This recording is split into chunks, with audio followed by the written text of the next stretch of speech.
To be involved, I was pretty interfery. You know, they were like, "Would you like to be involved in casting?" And I was like, "Would I like a gold-plated Ferrari? Yes, I would like to be involved. I would like to be involved with everything." So there really was almost nothing where I didn't bug Harold about the costumes or the sets or the casting or the story at one level or another. And I mean, it was a very sort of group process because he was sort of introducing me to how you make a movie, and I was talking to him about, you know, the stories and where they went in the future and how things in this movie would affect the story down the road, and it was very collaborative. Yeah. Jamie. Hello. Hello. Woo! Woo! Woohoo! You are an arrogant bastard, sir. When Thank I say you very you much. are an arrogant Thank bastard, you so much. I'm talking about your character. Oh, right. I see. And you, of course. Okay. No, your character.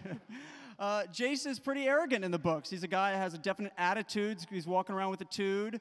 He's throwing a little tude off over at Clary. I mean, how much of that's going to translate on screen, what we've seen from him in the books? Yeah, I played him as a sassy bitch. I really did.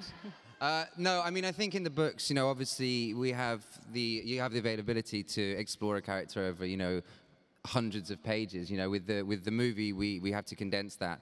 And what stuck out for me about Jace was this vulnerability that he has, and I've said this a lot, but it's true, so I'll say it again. So he has this vulnerability about him, and that's why he sort of puts on this facade of this cockiness or this self-awareness, this self-assuredness, and he lets that down. He lets his guard down with Lily, I mean, with Clary. Jesus. With Clary, and so, you know, for him, that's his bag, and I made him really grumpy quite a lot of the time, but he needed to be grumpy in order for you to feel for him later on in the story. Robert, you have some experience in sort of supernatural projects. You're no stranger. This guy knows immortality. I might take my shirt off. I might just take my shirt off. That's right. You know immortality from the Misfits. So how does sort of the Downworlders here differ from the characters in that show? God, well, I mean, in the characters in Misfits, when they all get cursed with these superpowers, they kind of the superpowers were more like extensions of their own insecurity, you know. So they came very much from within them, whereas the Downworlder characters they're kind of part demon, part human. They're a mix of the two, and they've learned to live peacefully with people, and so they've.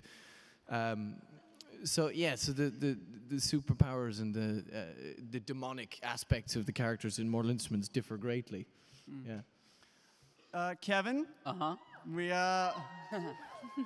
learn a lot about your character, Alec, throughout the books. A lot of stuff happens with him. A lot of good stuff, some not so good stuff. How much did you peek ahead and sort of see what happens later? And if you did peek ahead, because you're a big cheater, how did you either include... Don't tell my wife.